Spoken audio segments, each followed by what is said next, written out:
It's time for this week's episode of Brandon Sports Talk, featuring in-depth interviews from those who are trending in the world of athletics. And now, here's the host of Brandon Sports Talk, Brandon Pate.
Welcome back to Brandon Sports Talk. In today's episode, I have the privilege to interview the USA softball player Alexis Allen. How are you doing today?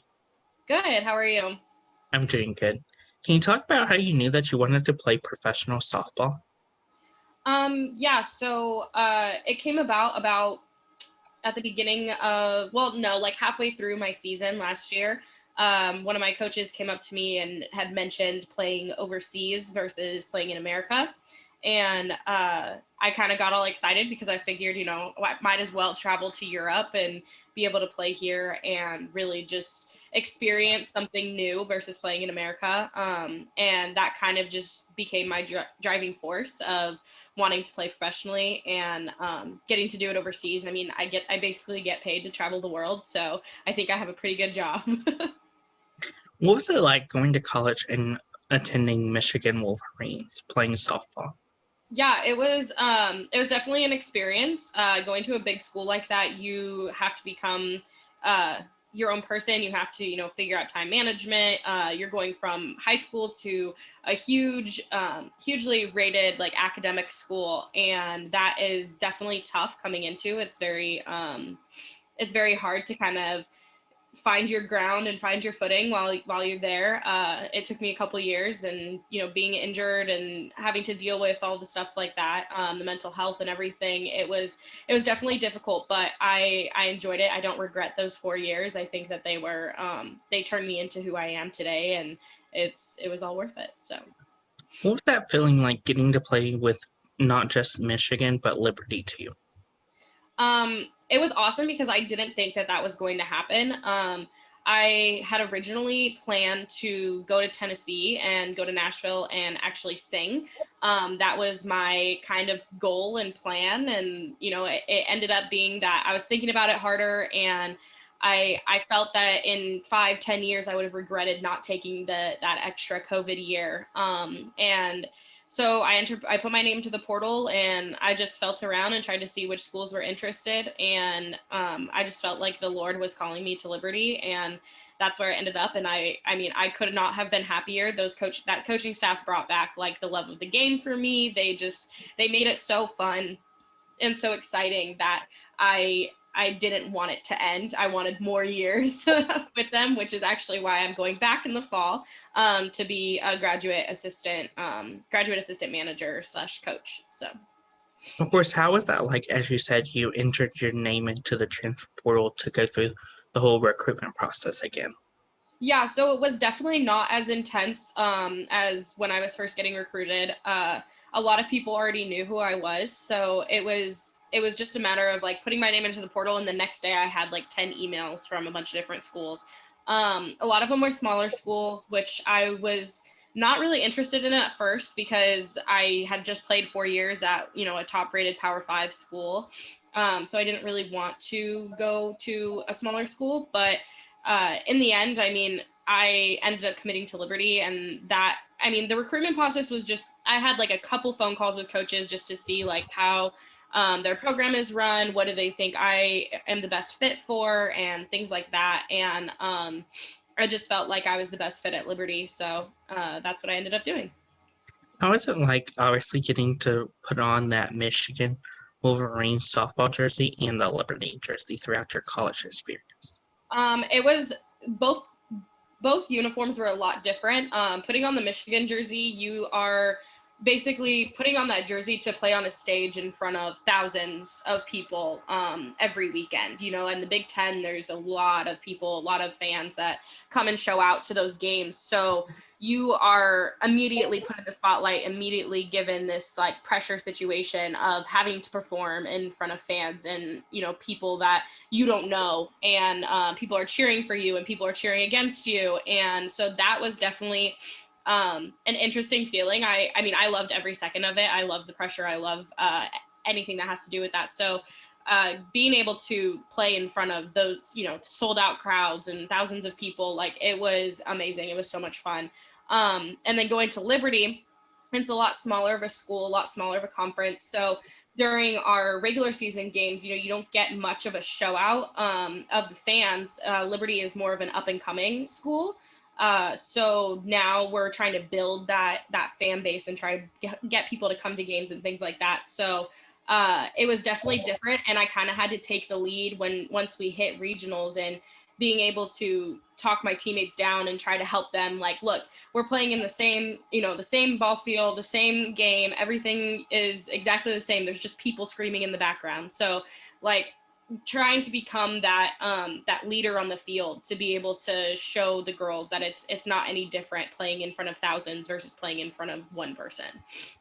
Of course, how is that like, obviously, as you said, going to Liberty, being a leader after obviously your time at Michigan, knowing what it takes to be on the big stage?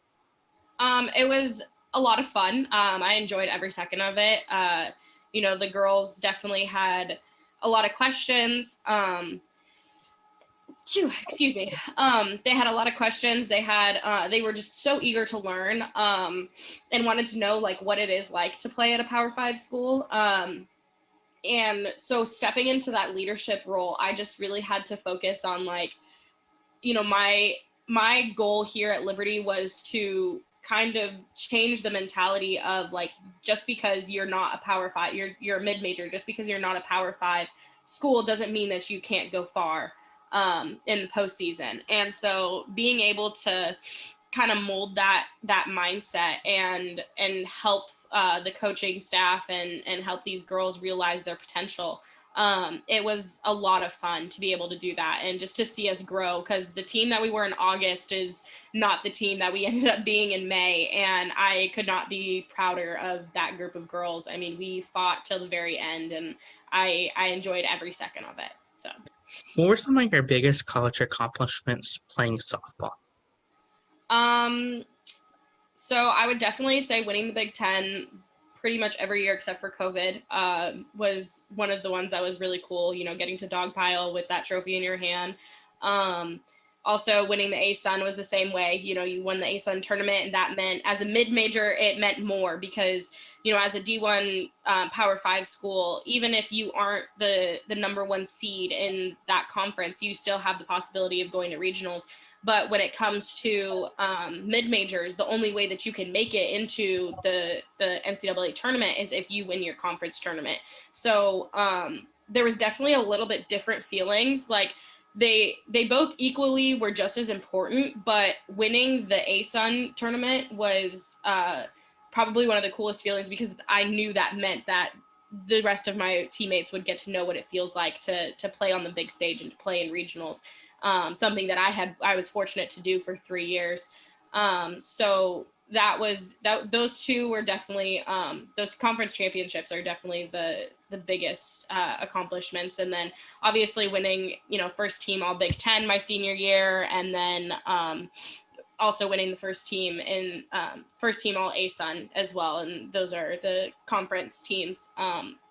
So it was, I don't know. I didn't really play for the accolades personally. I was more concerned with, how my team was doing, and, whether or not we were going to get to a regional, whether we were going to get to a super regional.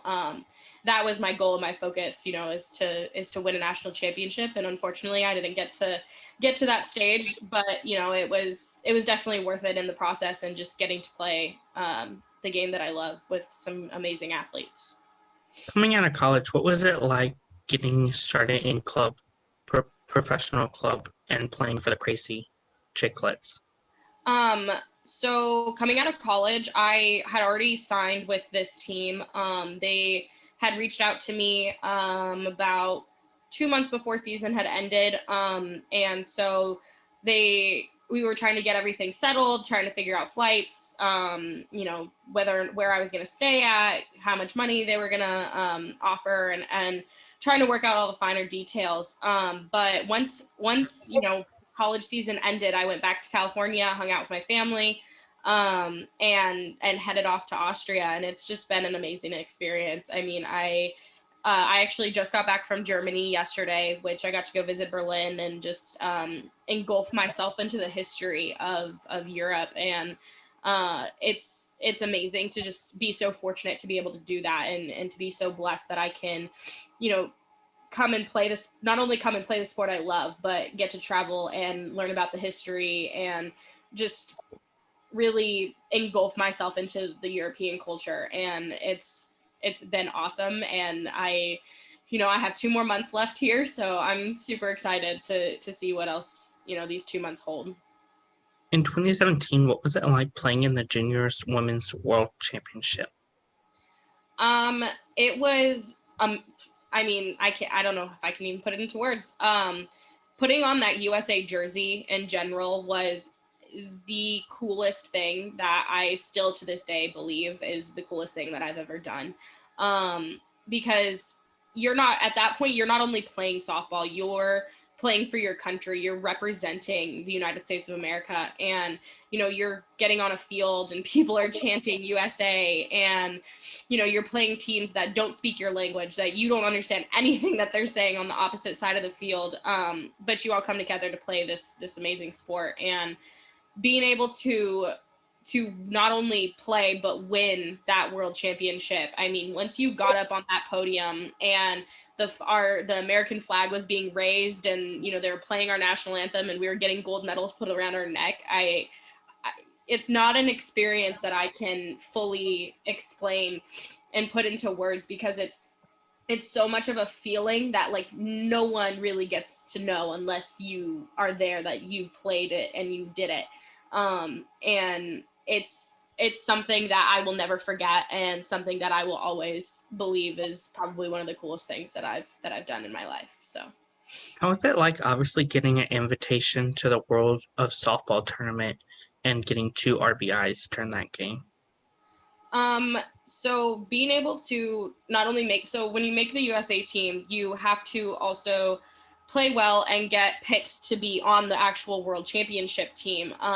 Because I think we had 4 girls that were alternates. So there was a good chance that I could have been an alternate, and not actually gotten to play in that game. But I worked my way through, and I ended up becoming a key player, as an extra hitter or a designated player. I only hit in those games, and getting 2 RBIs just to help the team win was it was just so cool, because I got to not only play in this game, but I contributed. And as an athlete, you want to feel like you did something in those games. You don't want to just think, oh, well, I could have done this or I could have done that, and it would have gone a different way. But no, I mean, the girls that I played alongside, Sis Bates, Bailey Klingler, Sydney Sherrill, all these girls are amazing, and they're great teammates to have. And just to be able to have my name next to theirs is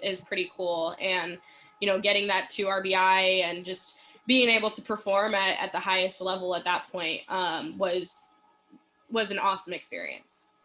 What was that feeling like the first time you got to put on that Team USA jersey and have USA on your chest and the American flag on your chest? It was awesome. I was super emotional when I put it on for the first time because I knew that meant that I was also upholding a legacy with my grandma as well. That she played in the 96 and 2000 Olympics, and being able to follow in her footsteps in a way, and being able to go to a world championship and play for my country. I mean, I just knew at that point that I had done exactly what I needed to do in my life to get to where I was. I worked hard. I did everything I could. I mean, I worked out so much before that tryout. I, worked my hardest to be able to make that team. And when I did and finally put on that jersey, it was just a surreal moment of like, wow, I am literally playing for the United States of America. And it's not just a travel ball team or a high school team. Like I'm playing for the whole country. So it was definitely a surreal moment. Of course, how is that like, obviously, as you said, living out your family's legacy as your grandma played for them? Yeah, so my grandma and I have always had this like somewhat of an understanding that I would never try to be her. So I never wore her number. I never really talked about her unless people asked about her. I tried to just be my own player. And I wanted to get where I was without the help of my grandma's name getting me there. And so being able to just work hard and see the pride that she had, knowing that I made that USA team and that I did amazing in college. And, now I'm playing professionally in Europe. We talk almost every day just about, about softball or just about life in general. And she has been the greatest mentor. As far as softball goes, she has been the greatest mentor I have ever had. I mean, I used to wake up at 6 a.m. to get to her house at 7 a.m. so that we could hit in the backyard together. So like, she was my hitting coach, my fielding coach, my softball coach. And it was awesome to be able to share that experience, but to also make her proud by, by also being able to put on that USA uniform and getting to play in college and go Division I and just follow in her footsteps, but without following in her footsteps, if you know what I mean. Like, I'm not doing it because of who she is or what she did. Like, I'm doing it for me because I love the sport and I wanted to do it. And it's just awesome to be able to share that experience with her. Of course, how has your time playing with the Team USA helped you with your time playing with the Crazy Chicklets and vice versa? So playing for Team USA definitely gave me the perspective of understanding that softball is not the same caliber everywhere across the world. Obviously, we're trying to grow our sport and trying to make it a bigger deal like baseball is, or football, or any of those. And so that whole tournament, like being able to see these other teams in this world championship and how they play, and to see the caliber that they're at, and to understand, like, that's crazy because the caliber that some of these teams are at now playing in the world championships is how I played when I was 10, 11, 12 years old. And so understanding that perspective was definitely kind of like a culture shock. So when I came to Austria, I knew that it wasn't going to be the greatest caliber ever coming here and playing, because Austria is not a big softball country. But by going in and understanding that and knowing that is what I signed up for, it gave me that perspective of being able to come here and just help these girls learn how to play the sport the right way, and teach them things that they may have not have known without an import player or an American or somebody that understands the game at a deeper level. you're able to really help them and help grow this sport across the world. I mean, it's awesome because anywhere that I go, I say, oh, I play softball, and you immediately can see the look in people's faces of like, okay, what's softball? And so then I have to explain, you know, that it's baseball, but for women, and we do this different, and we pitch underhand, and, you know, and I explain it, and that's just being able to talk about it with other people gets that word out about the sport, and helps people understand like that it is a big deal, and that the sport is growing. So What is that feeling like, obviously, when you're overseas and even in the US and you meet your fans and they ask for your autographs and photos of you? I forever will stop for someone asking for a picture, asking for an autograph, asking for anything. I will 100% stop and sign that ball, sign that photo. I think it's the coolest thing ever. I think the fans are what make the sport what it is, especially in America. You know, the TV viewing and the how many people are watching is so important, and it's such a pivotal pivotal thing that you have to deal with when it comes to growing the sport in America and getting, you know, our professional athletes, our professional softball players to make the same amount as baseball players. You know, it's a lot relies on those fans coming out and showing out and being there and being engulfed into the sport and engulfed into these girls. And so anytime someone asks for anything, I always stop to talk to them. I always stop to take a picture. I am someone that has always wanted to give back to the softball community. So I feel like the best way to do that is definitely through the fans and through autographs and just being able to have conversations with girls and, you know, getting to tell those little girls that your dreams can come true. Like I mean, 10-year-old me would be screaming if she knew that I would be in Austria playing professional softball. So yeah. What are some of your game day routines and rituals like playing softball? I don't have many. The main one I would say is I have to put my uniform on from left to right. So I have to put my left sock on, my right sock on, and then like pants, jersey, and then cleats have to go left to right.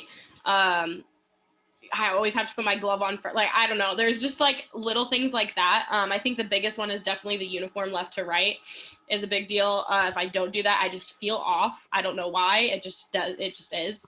But other than that, I don't really have anything super serious. When I do warm up before games and things like that, I try to take my time and actually do more quality reps than actually swinging more or throwing more or whatever. I'd rather just, you know, get loose and really feel my body working rather than just getting in and trying to, you know, loosen up by doing it as fast as I can or as much as I can. So I definitely, like, even with Liberty, I think I would only take like 2 rounds of front toss before a game and, you know, throw as little as possible and all of that. So it was definitely a way of preserving myself as well, just because I am getting older and I've been playing this sport for almost 18 years. So understanding that what my body needs. And so I wouldn't necessarily call it a pregame ritual, but it's definitely something that I've had to think about a lot more as I've gotten older. But other than that, I just listen to some music and get ready for the game. So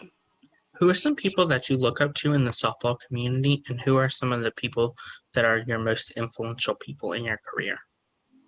So definitely people that I look up to, any one of those people on the Olympic team with my grandma. I mean, I have known those women since I was a baby, and I have always looked up to them. I remember being 10 years old and sitting at a dinner table with them and getting to hear their stories about the 96 and 2000 Olympics. And that is not something that every 10-year-old can say that they did. And so really understanding that I was definitely blessed and privileged to be able to have that experience.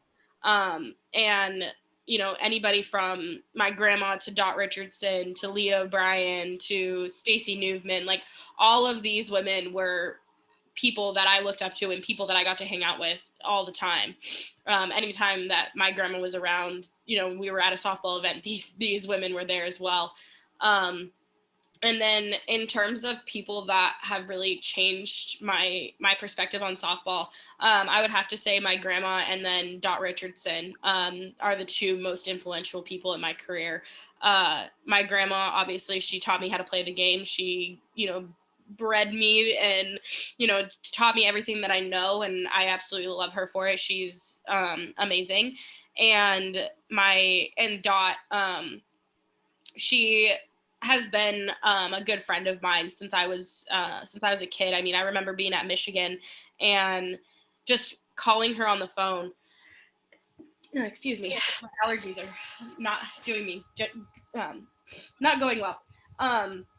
But I just remember being in college at Michigan and calling Dot whenever I had the chance, and just saying, like, just talking to her if I had some type of struggle, or, things weren't going exactly the way that I expected them to. Like, I knew that I could pick up the phone and call her and she would answer me.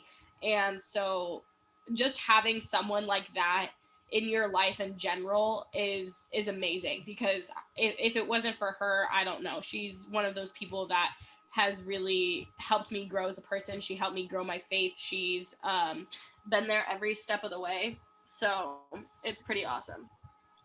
Of course, what are some of your future plans in the sport of softball, and what is it like getting to travel the world and going to Mexico and Canada and Argentina to play?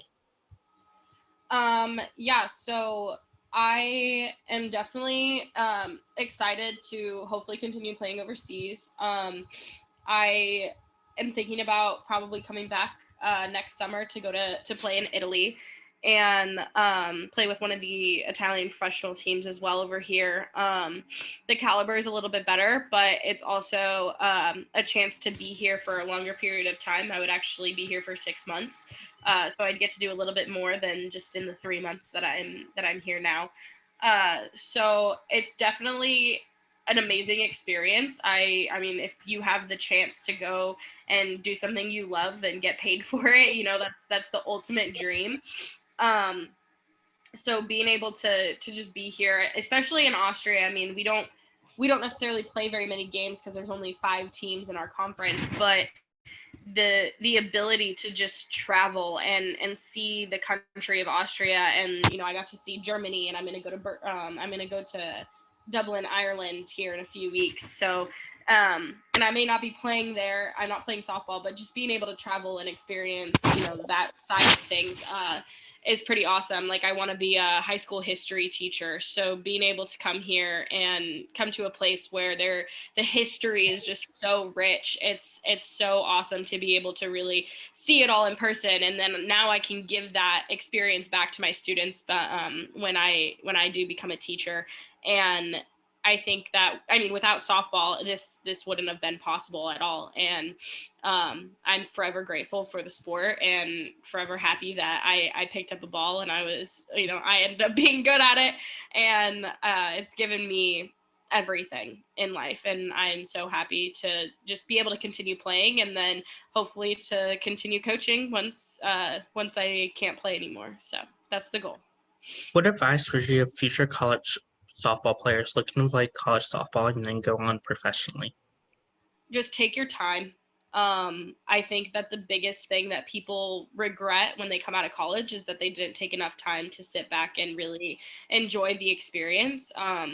It's a little difficult, especially in the Power Five conferences. It's a lot harder to sit back and enjoy, because you're on the go all the time, and you have travel, and you have school, and you have practice, and you have friends, and you have to manage school and social life and all these different things. But just be in the moment and understand that, like, you're never going to get those 4 years in college back ever. You're never going to be able to say, I went to this school and I did all of this stuff ever again, because once you're out of college, you're done, and your real life starts.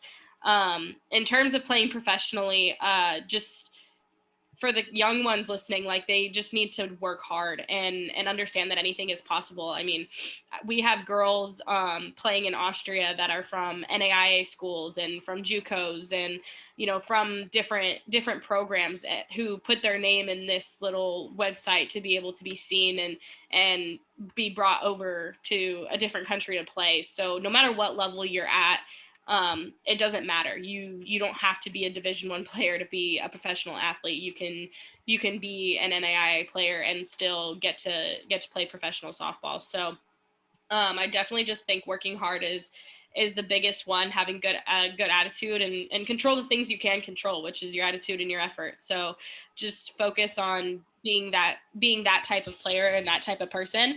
And if it's in the cards to be able to play professionally, then it'll be there for you when you're ready. Because I sure as heck had no idea that I would be playing in Austria. And to be able to sit back and understand that, all of these cards fell in the right place at the right time is, everything lined up for me. And that's the most important takeaway is, you can't predict the future. So live in the present. That's great advice. Where can my listeners find you at on social media? So I have Instagram, which my Instagram is Lulu_lemon99. So it reads Lululemon. So that's that one. My Twitter, I think, is like LuBear99, and then my TikTok as well is Lu_1499. So those are my three that I am on the most. Thank you again, Alexis Allen, for your interview, and best of luck in your future as you begin your U.S. softball playing career. Thank you. You can find Brandon Sports Talk on Facebook at Brandon Sports Talk, Instagram at Brandon Sports Talk, Twitter at Talk_Brandon, and you can find me on YouTube at Brandon Sports Talk. Don't forget to like, comment, and subscribe. Thank you again, Alexis Allen, for your interview, and best of luck in your future. Thank you. You've been watching Brandon Sports Talk. Please feel free to like, share, and subscribe to Brandon Sports Talk on social media and on YouTube.